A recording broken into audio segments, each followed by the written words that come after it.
claro que uma apresentação deve ser feita, né? Então, primeiro desejo as boas-vindas, né, aos nossos membros do grupo de pesquisa em direitos fundamentais, né, que reúne mestrandos, doutorandos, alunos de iniciação científica, egresso, mas também alguns colegas que acompanham de longe, né, para alguns alunos também nossos, e ex-alunos, veja ali o professor Luiz Fernando Garbosa, né, da Federal de Santa Maria, né, com quem tem a honra de trabalhar em nível de pós-doutorado, né, eu não sei, gente, se eu estou vendo outras pessoas que eu não consigo identificar, de qualquer sorte, tem vários, né, nos acompanhando, a Caroline também, enfim, também as boas-vindas, né. Estamos hoje iniciando muito bem esse nosso semestre, melhor não poderia ser, né, com um convidado especial, mas que já esteve conosco aqui no grupo, inclusive também no programa de pós-graduação, né, além de seu amigo pessoal de longa data, né, o Dr. Germano Schwartz, né, que é uma referência na sua área de atuação, né, tem uma experiência longa, né, muito importante na área de gestão acadêmica e universitária, né, mas também uma longa experiência como pesquisador e professor, coordenador de programa de pós-graduação, né, ele é doutor pela Unicinos, pela Unicinos, né, a universidade da qual eu sou filhote, né, me formei no Unicinos e comecei a lecionar na Unicinos, pela mão, pelo apoio de um amigo comum, né, meu e do professor Germano, professor Antônio Carlos Volkmann, né, ele ainda leciona no La Salle, né, está no La Salle, né, é professor da La Salle, né, e o professor Germano também é CEO da Fundação Universidade de Caxias do Sul, que não é pouca coisa, a Universidade de Caxias do Sul é uma potência, né, a maior, me parece que é a maior, né, fora da capital, aqui sim. Em termos de alunos, sim. Em termos de alunos, acho que é uma universidade muito importante, já tradicional, né, nós já tivemos também doutorandos, mestrandos que se graduaram, mestrado lá conosco, né. Ele é professor do programa de pós-doutorado, de pós-graduação, perdão, de Universidade de La Salle, mestrado doutorado, né. Aliás, programa que ele montou, né, o professor Schwartz, ele foi praticamente construtor, idealizador e quem montou, organizou esse programa da La Salle, que é um irmão, com bons laços também de amizade pessoal, não profissional, mas com vários professores, né? E permite dizer, Germano, né, que isso também demanda talento e perseverança e capacidade organizacional, né, transformou isso num programa que rapidamente, né, logrou a nota 4 e, inclusive, também já o doutorado, né, que foi obra da gestão também do professor Germano, né? Então, no paralelo, o professor Germano tem várias obras, muitas publicações, né? Além de ser professor de pesquisa do CNPq, que nós sabemos que somos aves raras, né? Ainda mais no direito, né? Que só já fiz muito também sobre a condição de pesquisador. Tem obras sobre muitos temas importantes, né? Desde funcionalismo, a versão mais sociológica, né? Sociologia do direito, teoria do direito, direito à saúde, né? Os primeiros trabalhos, né? De mestrado, né, Germano, foram sobre o direito à saúde, né? Então, acho que o currículo, né, além de internacionalização forte, né, já fosse presidente da Associação Internacional também, né, de Sociologia do Direito, né, enfim, pós-doutorado no exterior, etc, etc. Né? Então, antes que eu fale demais, já que temos o tempo inicial, não combinou isso comigo, né? Para poder falar menos, né? Uma brincadeira à parte, não, ele está também pesquisando agora sobre temas realmente de muita atualidade, né? E uma perspectiva também muito interessante, provocante, né? Eu digo, inclusive, inovadora, né? Na perspectiva da teoria, sociologia, né? Jurídica, se me permite fazer essa aproximação, mas acho que talvez se eu estiver muito distante da verdade, pode me corrigir. Nós, por exemplo, temos um grupo de pesquisas, né? é para isso, né? Então, eu desde logo passo a palavra a ele, né, para a sua exposição, né, e ele fez esse privilégio mesmo, estando distante, está em Brasília, né, para atividades, está utilizando o espaço do almoço para isso. Então, Germano, né, por favor, estás com a palavra, finalmente, e mais obrigado. Obrigado, Ingo, pela apresentação. Ainda bem que ficou gravada, porque eu vou usar ela em algum momento da minha vida, porque para o do Ingo é um dos maiores elogios que a gente pode ter, né? Eu creio que existem espaços que são muito importantes para a academia e eu vou mencionar para vocês aqueles que eu julgo mais importantes, que são os mais importantes, os grupos de pesquisa, aqueles que de fato correm, discutem temas e que onde, você sabe disso, especialmente na Europa e nos Estados Unidos, onde nós testamos nossas ideias antes de publicá-las. Já participei do grupo que vocês estão agora, conversando sobre outras futuras publicações minhas. E o que eu vou mostrar para vocês hoje, eu enviei o primeiro rascunho para o professor Lino, o artigo do grupo. Porém, de fato, é a primeira apresentação do tema que eu faço, e a apresentação no seguinte sentido, de teste de ideias mesmo. Eu gosto muito do estilo alemão e francês para isso, que é do debate e do franco contra-ataque, para que só depois a gente falar alguma coisa.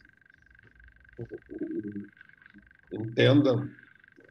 Diga aí, achei que ia falar. Então, entendam. Então, complicado, mas acho que está indo, né?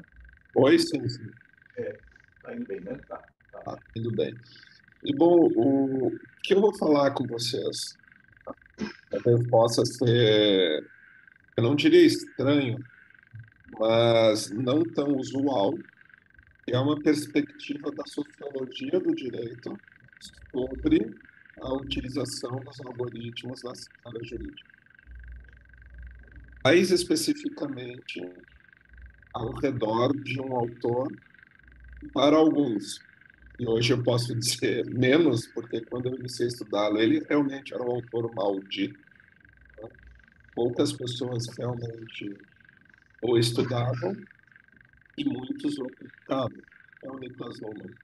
Eu não digo que isso seja diferente hoje, porém a própria autorreprodução acadêmica dos textos e dos sentidos que as publicações anteriores fornecem fazem com que hoje a reflexão, a reflexividade dos seus textos seja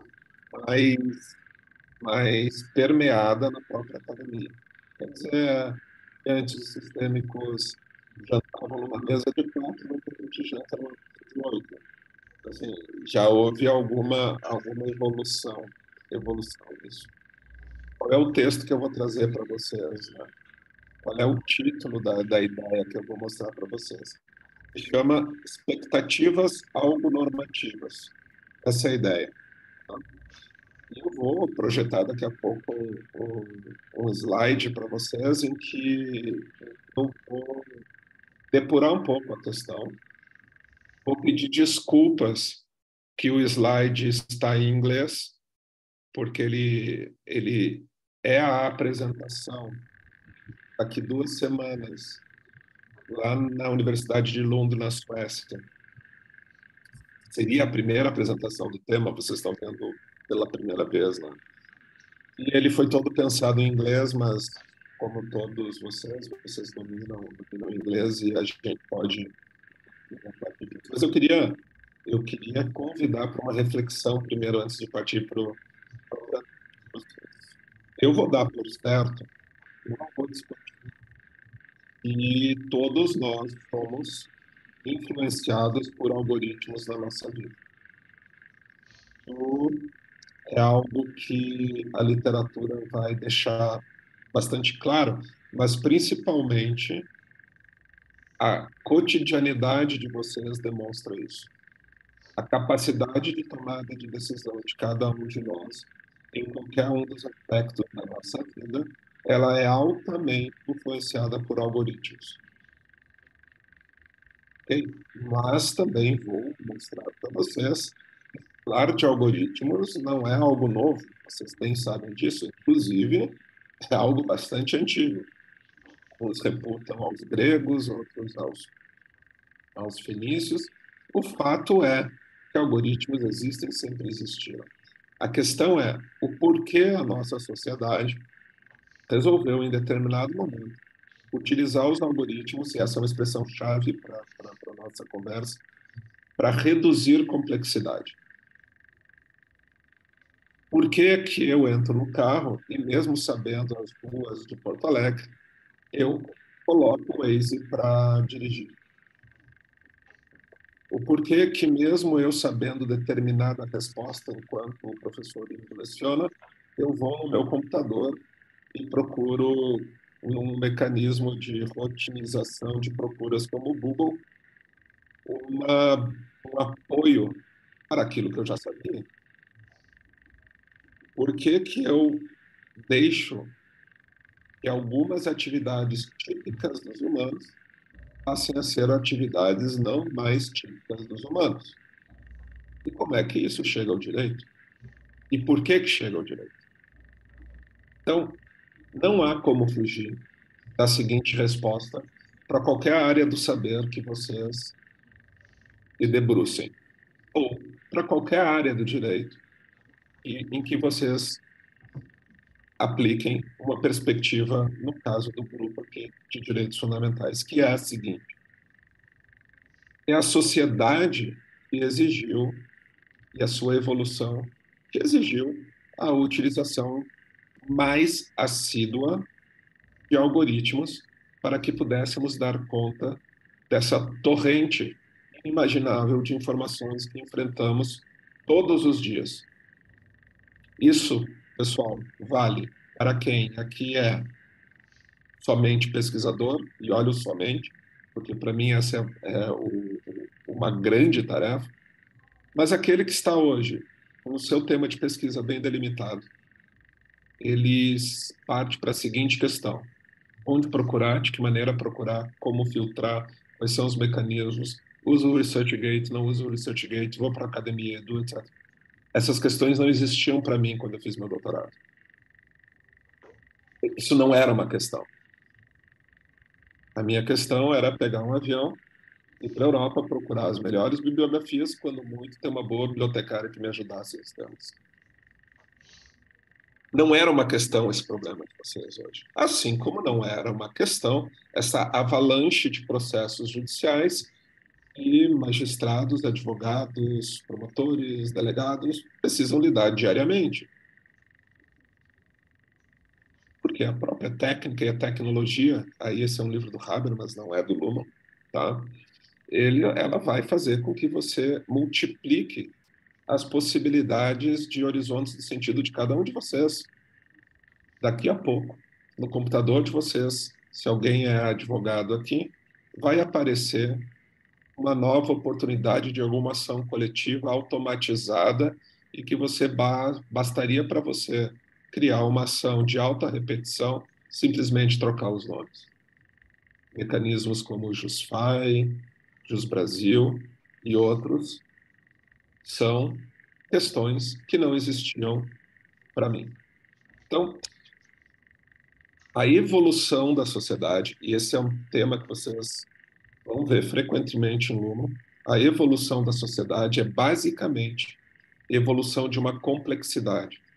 Complexidade significa, em outras palavras, possibilidades de escolha.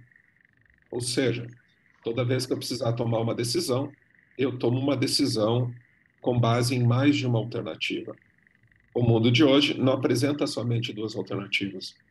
Variadas vezes, ele vai apresentar 3, 4, 5, 6, 7, 8, 9, 10. E a maneira pela qual a sociedade atual, através da sua própria evolução, descobriu para que nós consigamos fazer com que tenhamos uma vida razoavelmente segura é olhar para trás e atualizar a função dos algoritmos na sociedade. Tendo feito essa pequena introdução do porquê do problema, eu passo para a segunda parte antes do slide. Esse é o porquê. Vivemos com algoritmos, não vivemos mais sem algoritmos. Algoritmos são onipresentes e algoritmos produzem sentido. Eu vou repetir essa frase. Algoritmos produzem sentido. Se vocês concordarem com isso, vocês vão, por uma lógica, mesmo que aristotélica, ter que concordar que algoritmos também podem produzir sentido jurídico. Bom, podem mesmo? Sob que condições? De que maneira? Sob qual perspectiva?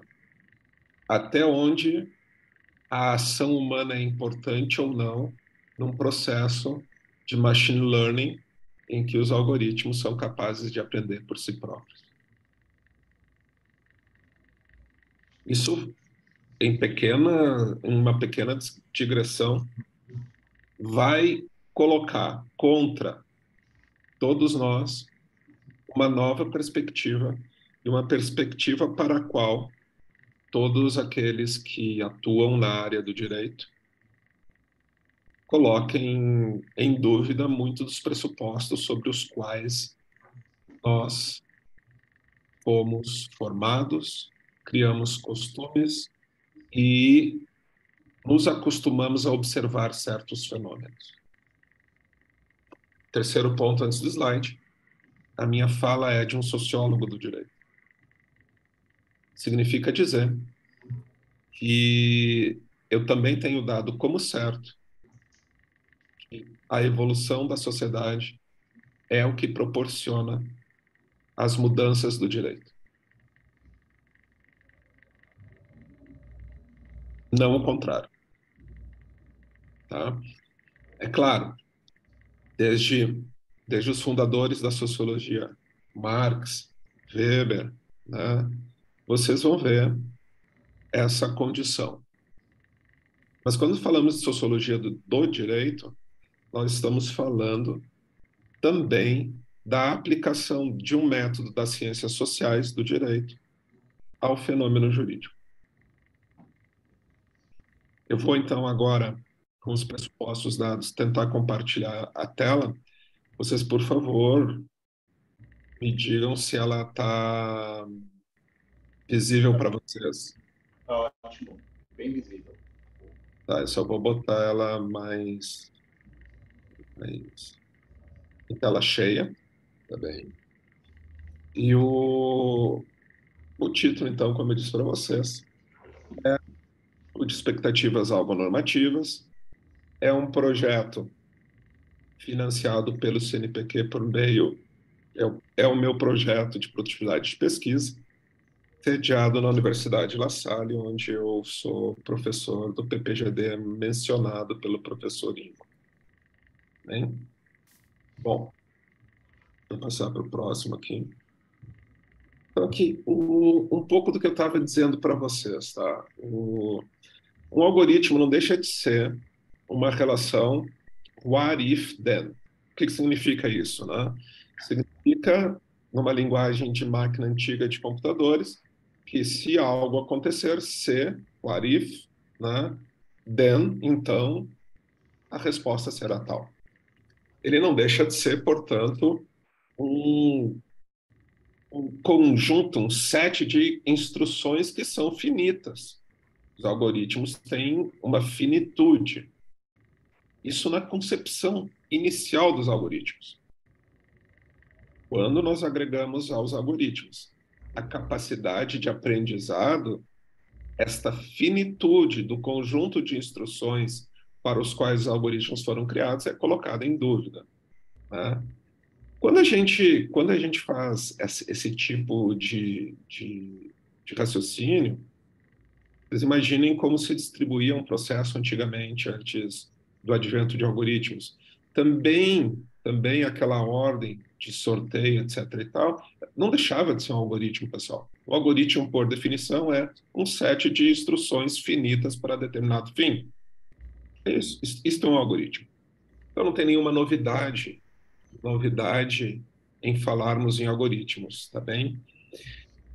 Bom, a questão que eu me proponho aqui é tentar saber como os algoritmos vão influenciar o processo de tomadas de decisão, de organização dos processos externos e internos do sistema jurídico.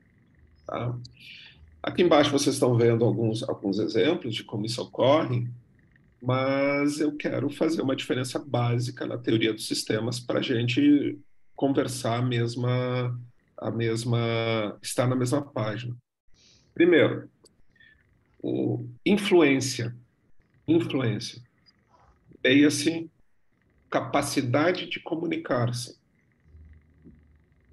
E toda a teoria lumaniana é também uma teoria da comunicação.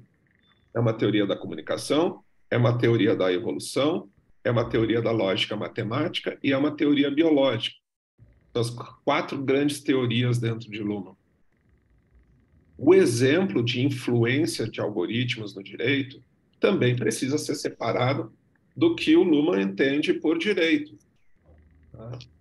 Então, direito, para Luhmann, isso está lá no Sociologia do Direito, ele é um conjunto de normas que procuram manter a expectativa das pessoas em relação ao direito.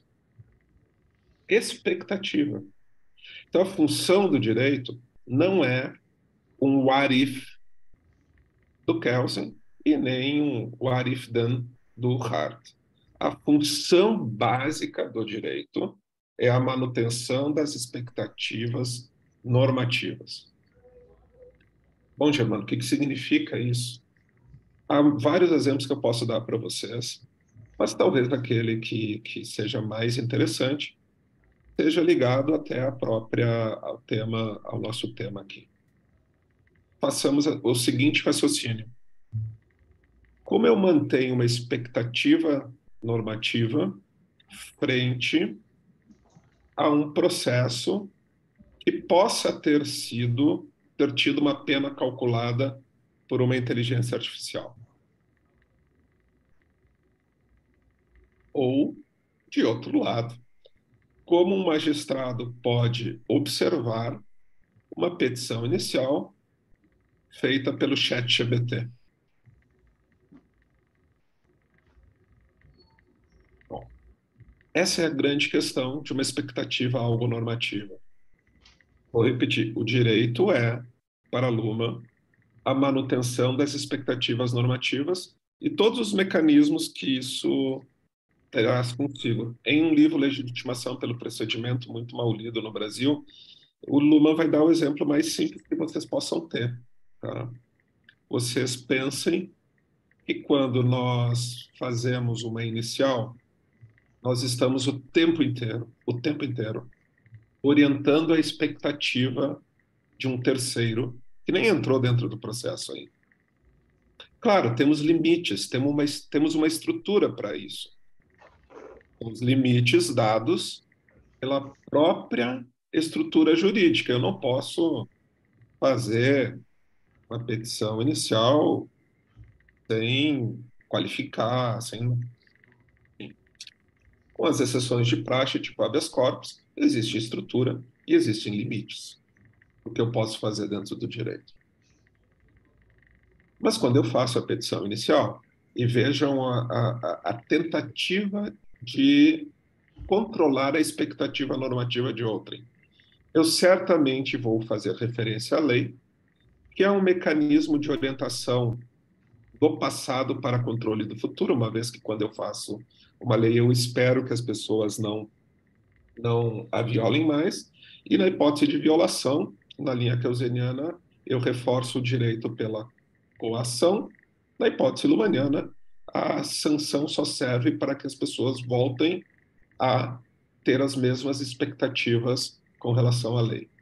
A coação não é o principal para o Luhmann. O principal é que eventual decisão reforça o fato de que as pessoas vão psiquicamente aceitar a função do direito na sociedade. Bom, eu também vou utilizar a jurisprudência. E nesse momento eu estarei dizendo ao terceiro, que eu ainda nem conheço, que é o magistrado, o seguinte: se você não decidir dessa maneira, saiba que outros já decidiram assim. E todos vocês aqui, em algum momento da sua vida, fizeram o exercício típico de alguém formado em direito, que eu chamo do exercício cara crachá. Fato, norma, tenta encaixar o fato na norma, fato na norma, fato na norma, fato na norma, o que Pontes de Miranda já chamava de subsunção. Ok? Mas o fato é que o tempo inteiro aqui eu estou tentando adivinhar como as normas que darão base para os fatos serão interpretadas. E vejam que essa minha primeira expectativa normativa, ela vai condicionar a expectativa da outra parte, porque a outra parte fica também, por limite, adstrita àquilo que eu alego, e precisa necessariamente rebatê-la. Então, a expectativa dela não é mais a expectativa de quem fez a inicial, é a expectativa da inicial sobre a expectativa do magistrado sobre a inicial e a contestação. Se a gente não tiver limites para isso, todos aqui enlouqueceremos. E é por isso que daí naquele livro que eu disse para vocês, no Legitimação pelo Procedimento, ao contrário da questão da legitimidade democrática habermasiana, que façam que as pessoas aceitem as decisões do direito, não é o processo, mas sim o procedimento de estabilização das expectativas que o direito tem íncito dentro de si. Mas vejam que nesse exemplo que eu dei para vocês, do que é uma expectativa normativa e a função do direito de estabilização, uma vez que essa decisão ocorre, deixa eu pegar qualquer decisão, sei lá, quando o STF decidir a questão do FGTS. Uma vez que essa decisão seja dada, ela não é mais única e exclusivamente comunicação jurídica, ela é comunicação. E todos os demais sistemas sociais vão depurá-la, absorvê-la e decodificá-la a partir dos seus próprios limites. Bom, esse jogo de comunicação e absorção é traduzido por uma teoria da comunicação. Daí as influências. Vejam que no exemplo que eu dei, que é o exemplo mais simples de uma audiência ou de uma estruturação de um processo judicial, eu só coloquei elementos humanos aí, né? Eu disse que o advogado está fazendo a peça, eu falei que a outra parte vai montar outra peça em cima da expectativa, que o magistrado vai conhecer depois. Eu não agreguei nenhum outro elemento que não o humano. Né? E o que vocês veem abaixo na tela é tornar as coisas mais complexas ainda. Algoritmos hoje, em vários países do mundo, já calculam a execução de sentença. Modulam decisões judiciais, auxiliam tribunais, e eles também fazem o que eu chamei de, não é exatamente uma curva, mas ok, eles também trazem um processo de assodamento da função dos outros sistemas. Tá? E, bom, a última parte que vocês estão vendo aqui é que os algoritmos eles vão auxiliar todos nós a absorver comunicações e a colocá-la de volta nos sistemas. Bem? Então, aqui eu gosto muito do método inglês mesmo. Qual é a tua research question? Aqui eu estou vendo que a Karen está aqui, por exemplo, e eu costumo dizer o seguinte: se você não é capaz de explicar em uma única frase para o teu colega qual é a tua dissertação, tua tese, você não tem uma research question. Ela tem que ser seca, objetiva. E a minha research question aqui é bem simples. Eu posso ou não posso defender a existência de expectativas algo normativas? E aqui, para quem não é do universo lumaniano, quase ser quase ser crucificado propor alguma mudança em alguns conceitos lumanianos. E humildemente é o que eu estou propondo. Eu não acho que se sustente mais a possibilidade de que o direito seja única e exclusivamente a manutenção de expectativas algo normativas numa relação entre sistemas psíquicos e sistema do direito. Existe um outro elemento aí. E como é que é a metodologia a que eu me propus a enfrentar, tá bem? Essa frase que eu disse para vocês e a do direito tendo como função a manutenção de expectativas normativas, ela está no livro que é o Sociologie do Luhmann, tá bem? É o que a gente chama da primeira fase do Luhmann. Logo, não é a fase autopoética, é uma fase funcional estruturalista. E tem um autor que está ali em cima, que é o autor que faz parte desse projeto, bem? Que é o autor sueco, é onde eu vou apresentar o trabalho, é com ele que eu estou dialogando, tá? E não é um lumaniano, mas que ele tem toda uma teoria, e ele é o fundador da Escola Escandinava de Sociologia do Direito, toda uma teoria para dizer para vocês que a sociologia do direito é uma ciência das normas. Depois eu explico um pouquinho mais o que é isso. E terceiro, aí sim, uma lumaniana de escola, né, que é a Helena Espósito, muito citada atualmente, inclusive, por outras áreas do direito, né, porque ela tem a tese de que comunicação não existe mais comunicação única e exclusivamente humana. Existe também comunicação artificial. Tá? A Helena Espósito faz uma coisa bastante diferente na teoria lemaniana. O Luhmann é bastante radical nisso. A comunicação só é possível através de seleção, informação e reprocessamento. E a Helena Espósito vai dizer uma coisa simples. Olha, esse processo de seleção não é exclusivamente humano. Esse processo de reprocessamento não é exclusivamente humano. Máquinas também podem comunicar. Essa é a dessa. Essa é a tese da Helena Espósito. Tá? Então, o Håkan, ele tem uma base do que a gente chama de algonormas, é uma teoria dele. Eu procuro conjugar isso com a ideia de expectativas cognitivas lumanianas, e daí a questão final é saber se, a partir dessas duas teorias, agregando a ideia de comunicação artificial da Espósito, a gente pode falar, defender a ideia de expectativas algo normativas. Então, assim, o que são algo normas para o Håkan Hiden, tá? Existem dois desenhos aqui que vocês podem ver e que eu acho que eles são bastante interessantes. Já disse para vocês, o Hiden não é um Lobaniano. Se eu fosse classificar ele, eu poderia dizer que ele é bastante weberiano, inclusive, mas ele tem uma ideia de que os algoritmos são desenvolvimentos tecnológicos que são construídos para que construtos sociais tenham consequência na sociedade, ou são parte da sociedade. Agora, eu acho que o desenho é melhor do que qualquer coisa também. Vejam que na teoria normal dele, ele coloca as normas sociais como o centro do direito, tá?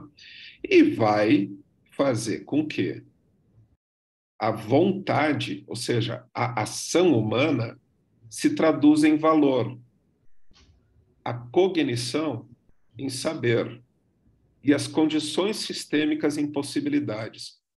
Esses três elementos, ao mesmo tempo, atuam para que nós tenhamos normas jurídicas. O que o Håkan vai dizer é: existem normas éticas, normas morais, normas religiosas e tudo mais. Mas o que constrói uma norma jurídica é o fato dela congregar esses três elementos dessa maneira. E aqui, a cognição, o saber, né, no Hidden, vem de construções sociais próprias do direito, doutrina, leis, etc. e tal. Tá bem? É ali que você tem a cognição a respeito do direito. Onde está o ser humano para o Håkan Hidden? Na vontade, no ato dele. Né? Então, o ser humano conhece, tem vontade, tem capacidade de saber o que é direito, toma suas decisões, suas possibilidades, e tudo isso se traduz em normas sociais e, quando se transformar em direito, são normas jurídicas. De novo, desculpa estar complicando, mas para o Hoek, uma norma jurídica é uma norma social, tá bem? Quando a gente traz para uma algonorma, né, a grande diferença que vocês vão ver aqui, tá, é que ele trouxe para dentro o algoritmo. E ele passa a entender, tá, o algoritmo como parte integrante da norma social. Bom, vocês também vão ver, esses numerozinhos na ordem dele passa a ser invertido.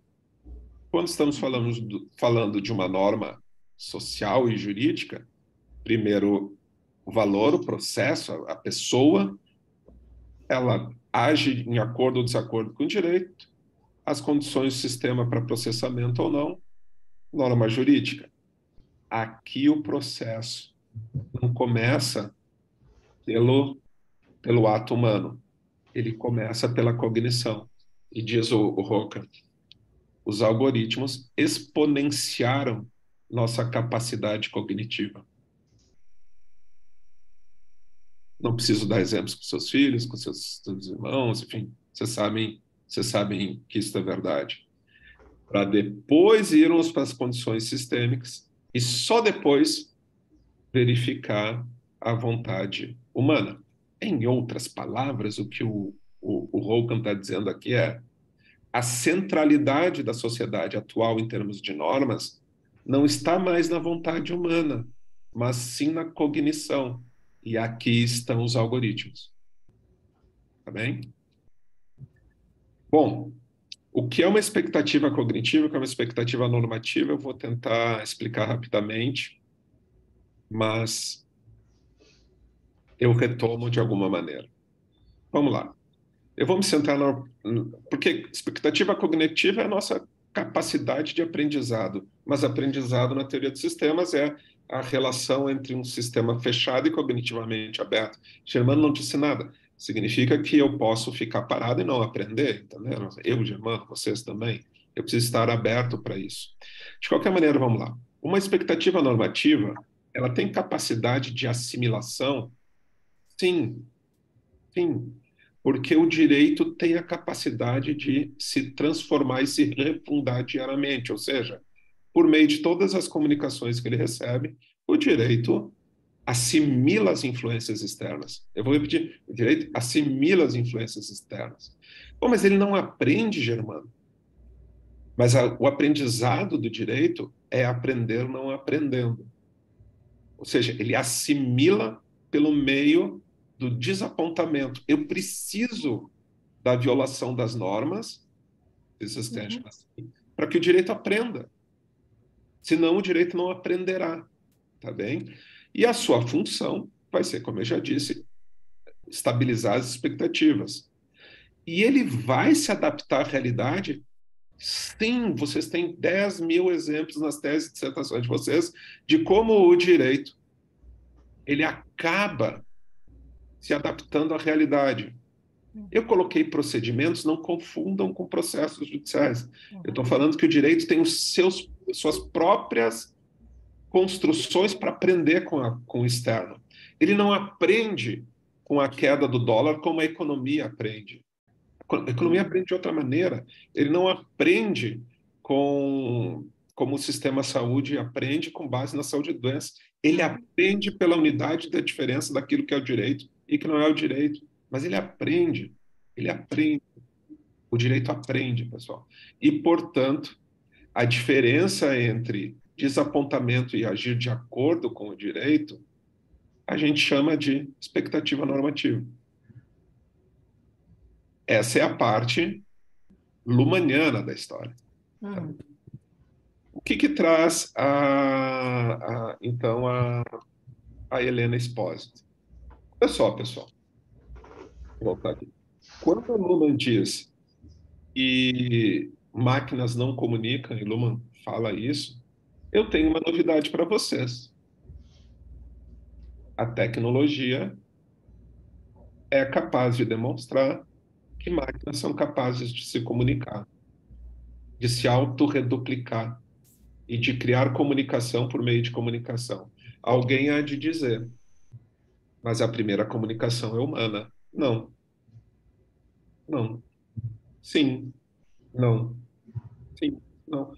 Ok, mas é um fato. As máquinas são capazes de auxiliar os seres humanos na comunicação, simplificar, capacitar, tornar mais crível essa rede imensa de comunicação que a gente tem. Nós, seres humanos, interagimos com algoritmos. Se interagimos, nós estamos falando do que a Helena Espósito chama de comunicação artificial. E a discussão passa a ser, indo já mais para o final, a seguinte: será que os algoritmos podem influenciar a capacidade nossa de assimilar as expectativas normativas? Os algoritmos influenciam decisões jurídicas?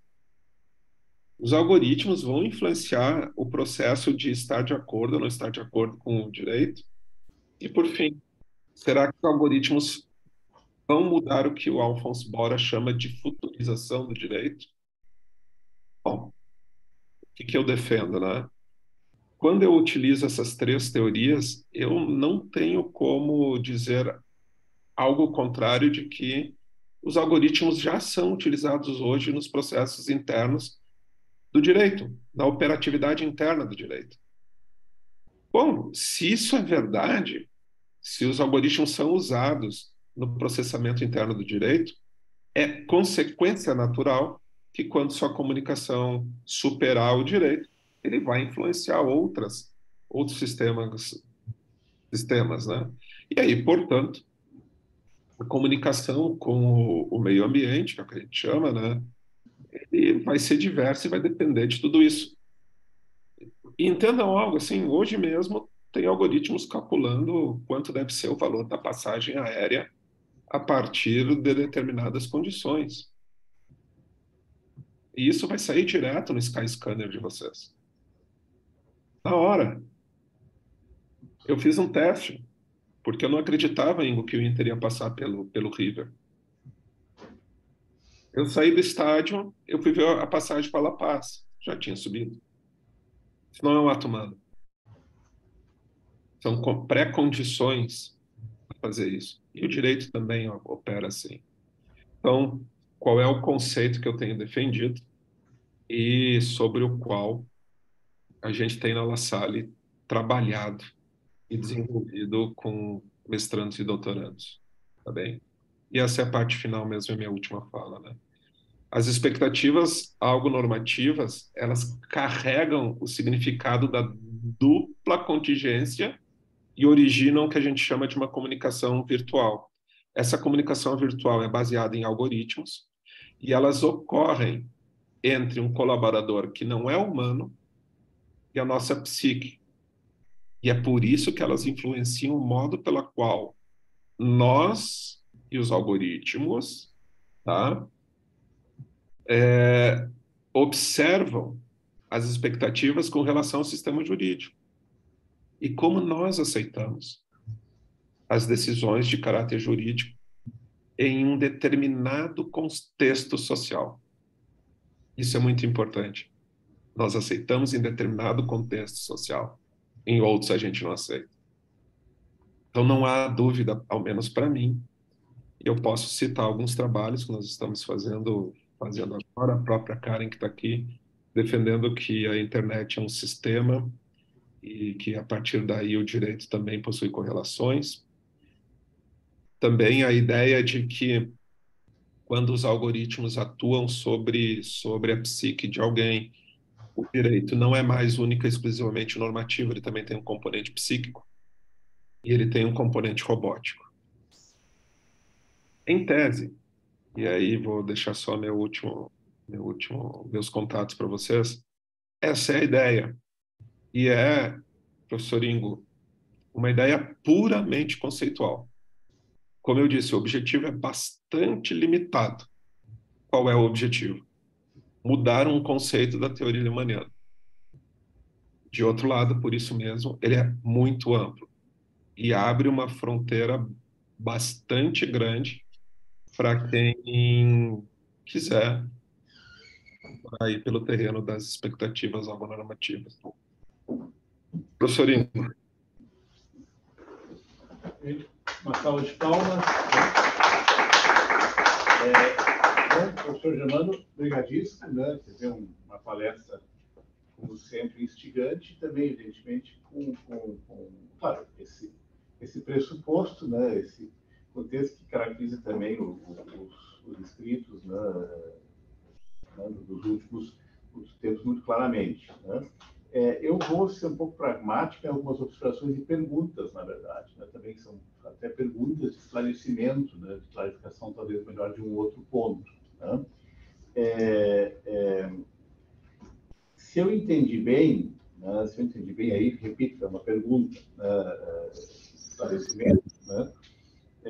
Essa tua proposta conceitual, ela enxerga os algoritmos, portanto, como uma espécie de fonte do direito. Se eu entendi bem ou não, né? Essa é a primeira... Bases de criar comunicação jurídica. Tá, então, seria, nesse sentido, uma espécie de fonte do direito, na medida que influi e gera expectativas, influi sobre e gera expectativas, obviamente, dentro de determinado contexto, ela seria, então, poderia ser classificado, digamos, na arquitetura, digamos assim, tradicional, né, evidentemente, né, de uma espécie de fonte de direito. De alguma maneira, sim.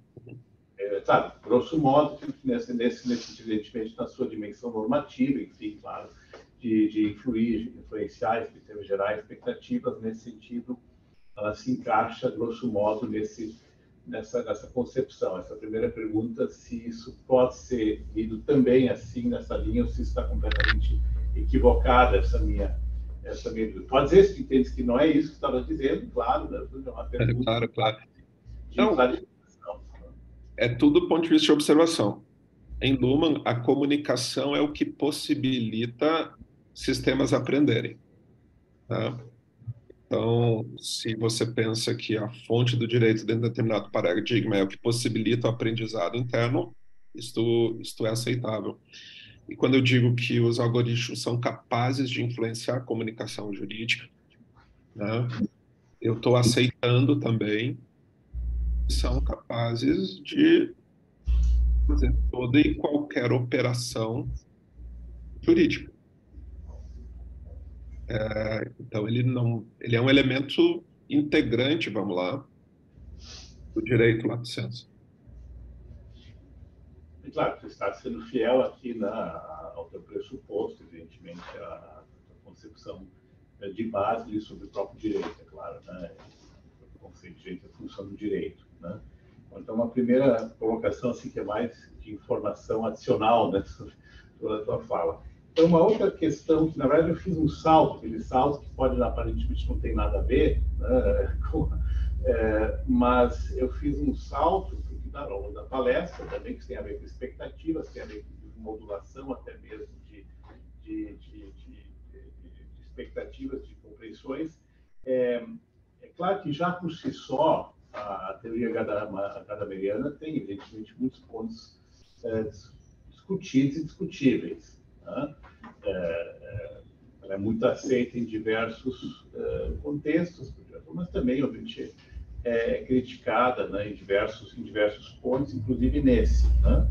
Mas nós sabemos também que essa concepção gadameriana, mas evidentemente não necessariamente só dele, né, porque também obviamente se baseou em outros autores, em seus orientadores, né, o próprio Heidegger, né, de pré-compreensão, né, seria errado dizer que também a função dos algoritmos, né, nesse contexto, nessa concepção, digamos, em tua, ela evidentemente se não derruba, pelo menos, né, vamos partir do pressuposto que essa teoria gadameriana, né, está correta. Né, está correta. podemos até chamar pré-compreensão, o que quisermos, né? Mas que ela está correta. Né? A pergunta é, né? A partir desse pressuposto, dessa concepção, né?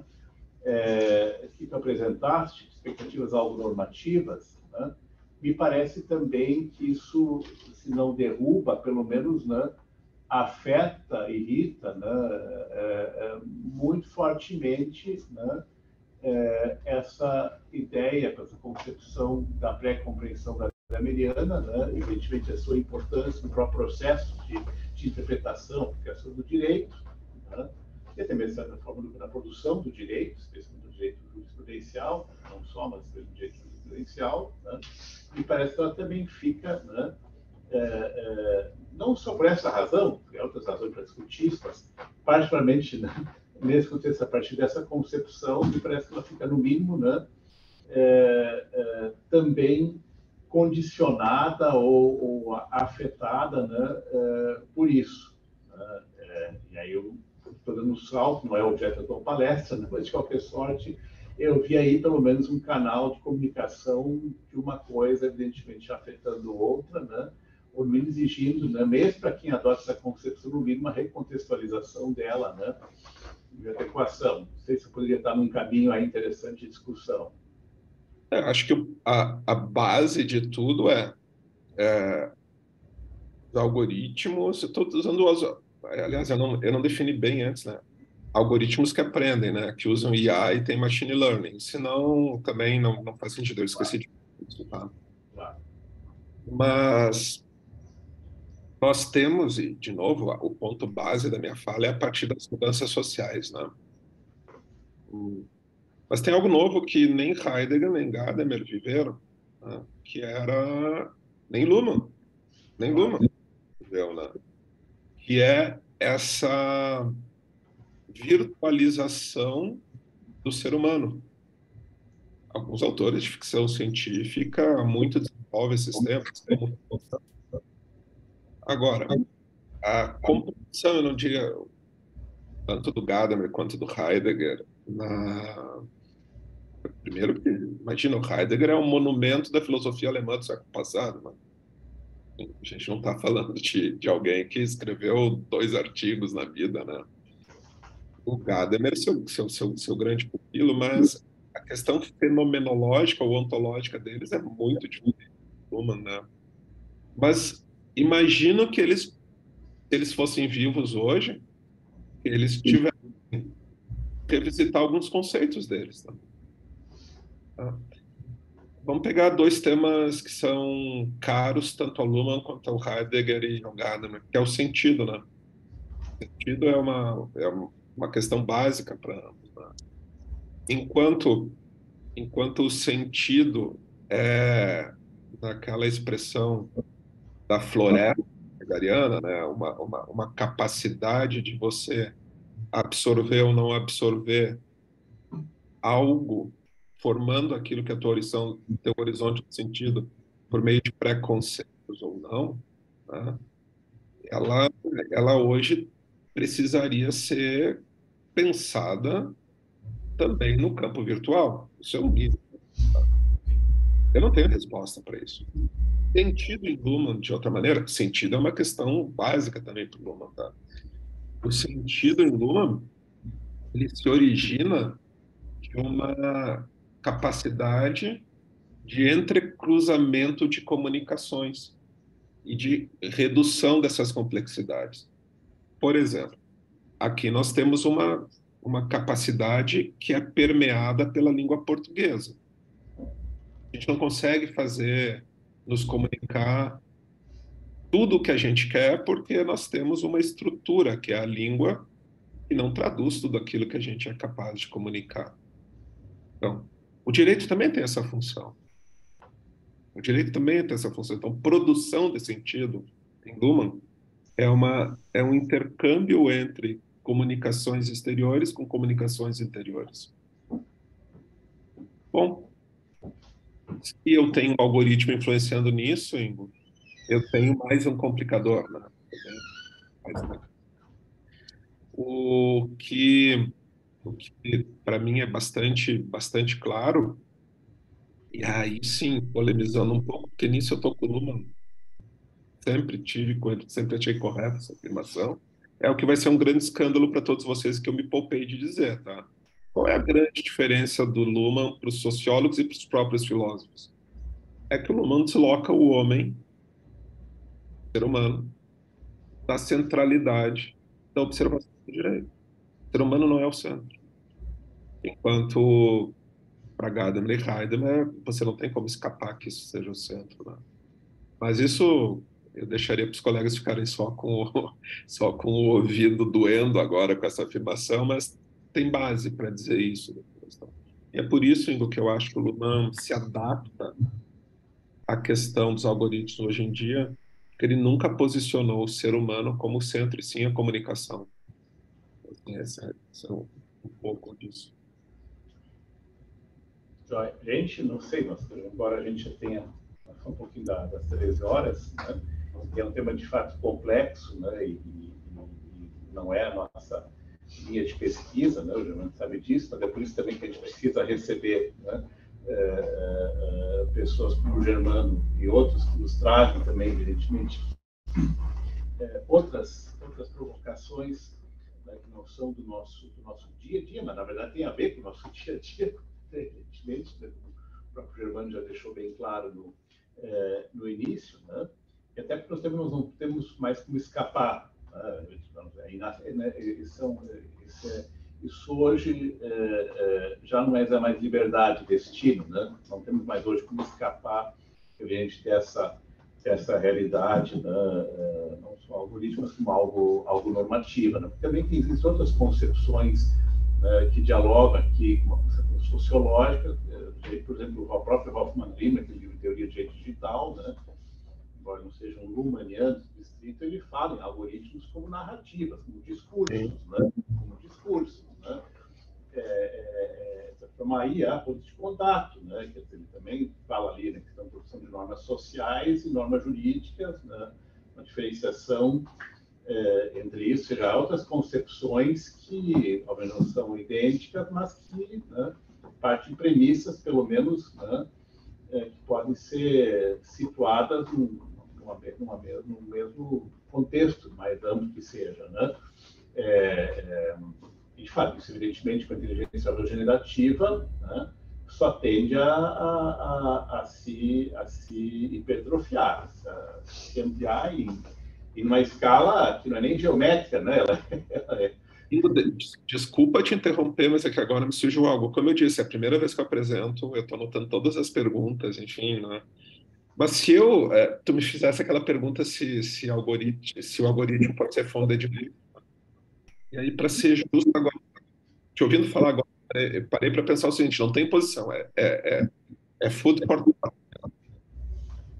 Eu estou defendendo, na minha teoria, o direito, que o algoritmo é capaz de influenciar a comunicação jurídica.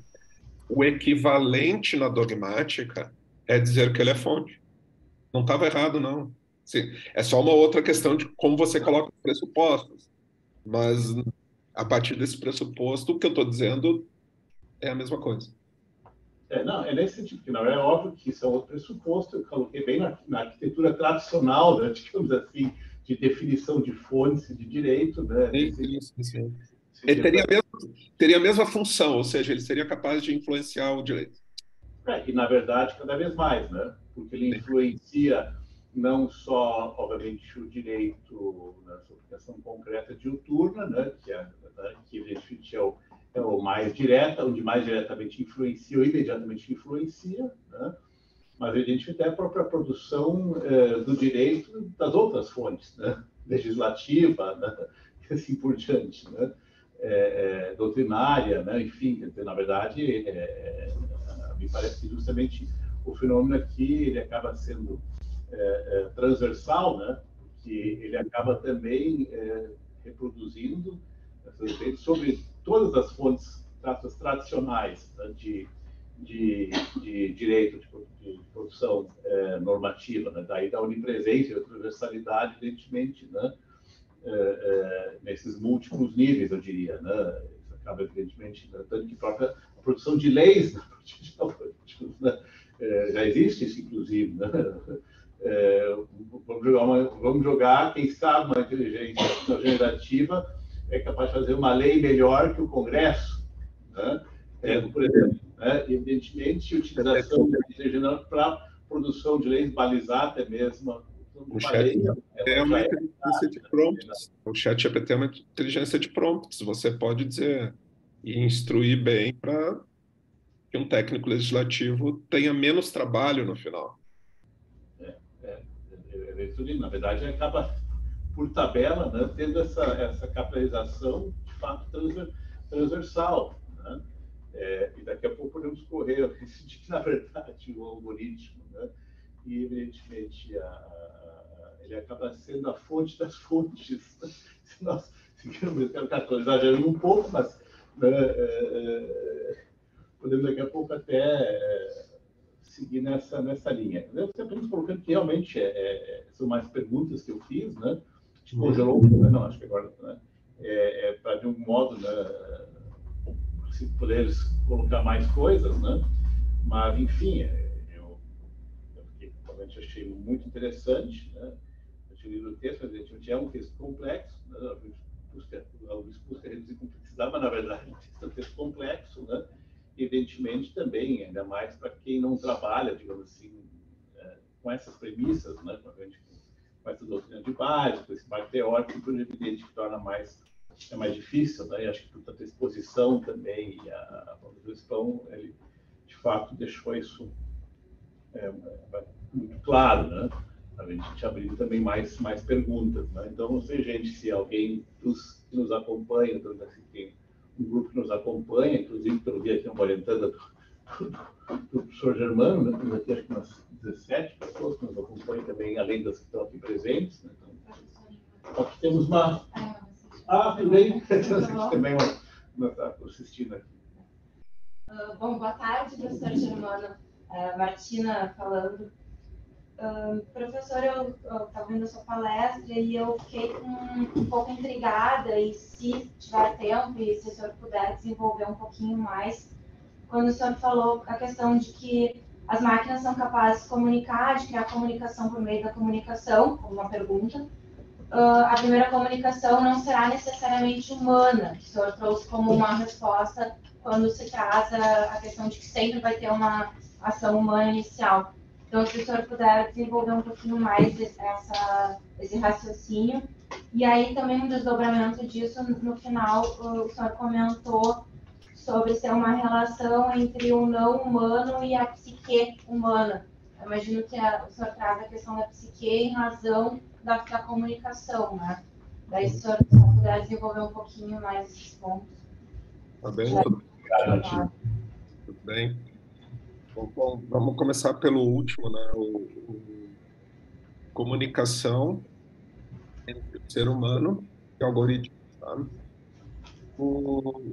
Eu vou melhorar isso para dizer que Luhmann classifica sistemas, em modo geral, em 4 sistemas sociais, como o direito. Esses sistemas sociais, eles têm como grande diferença dos outros, que eles comunicam. Sistemas sociais comunicam. Tá? Existem sistemas biológicos que são, por natureza, autopoéticos. Nós somos a unidade da diferença, né, do nosso pai e da nossa mãe. Ao mesmo tempo que somos nós, vamos dizer, que são autopoéticos. Existem sistemas biológicos, máquinas, e na definição de Luhmann, as máquinas não se comunicam. As máquinas são incapazes de se comunicar, e existem os sistemas psíquicos. Nós. Tá? Bom, vejam só nessa explicação que o ser humano, o sistema psíquico, não está dentro do sistema do direito. Bom, o que o sistema psíquico é? Ele é a diferença da unidade entre o alter e o ego. Como é que o ser humano, o psíquico, aprende? Ele aprende por meio de comunicações, que provém dos sistemas sociais, né? Aquela lógica. Tá?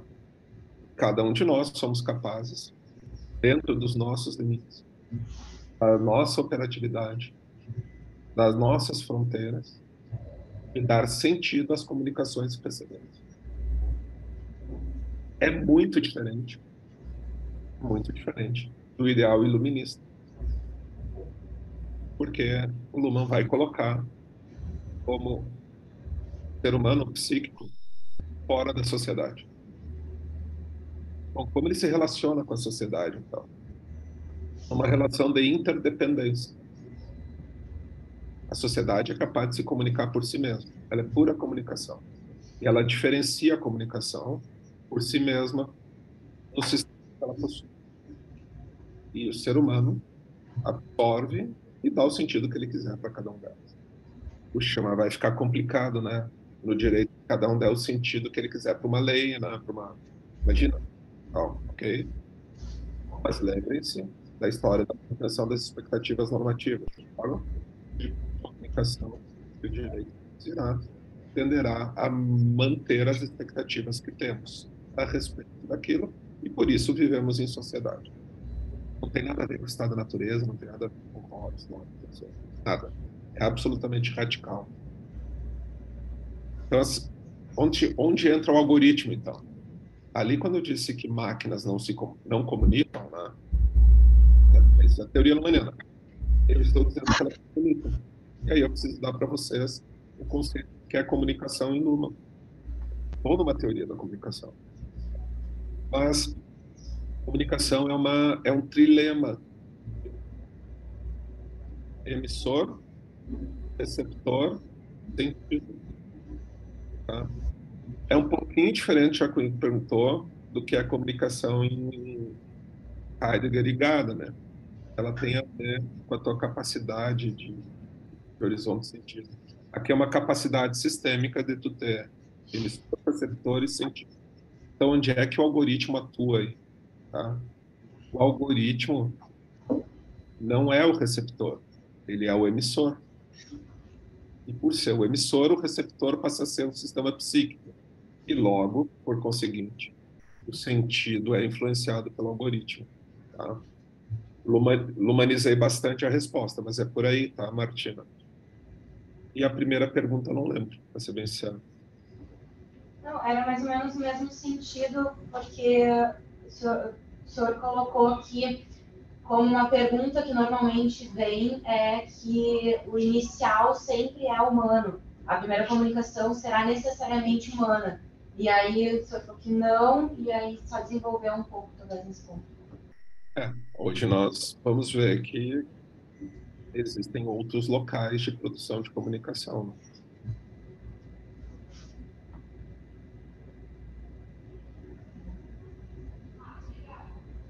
Né? O algoritmo, então, seria esse local de produção de comunicação, nesse sentido. Ele naturalmente é esse que tem capacidade de aprendizado. Aprendizado, sim. Então, evidentemente, é um algoritmo de um ábaco chinês, né? Sim. Ele não vai fazer nada com ele, né? Mas aquele que se autorreduplica, sim, tranquilamente. Sim, ele entra num processo de aprendizado, evidentemente por isso. Isso. Até autônoma de Helena Espósito Ingo é bem cuidadosa, né? Ela chama de parceiro comunicacional o algoritmo. Ela é bem cuidadosa, assim. Ela diz assim, olha, tem um amiguinho aqui agora, são os algoritmos, não é mais só tu.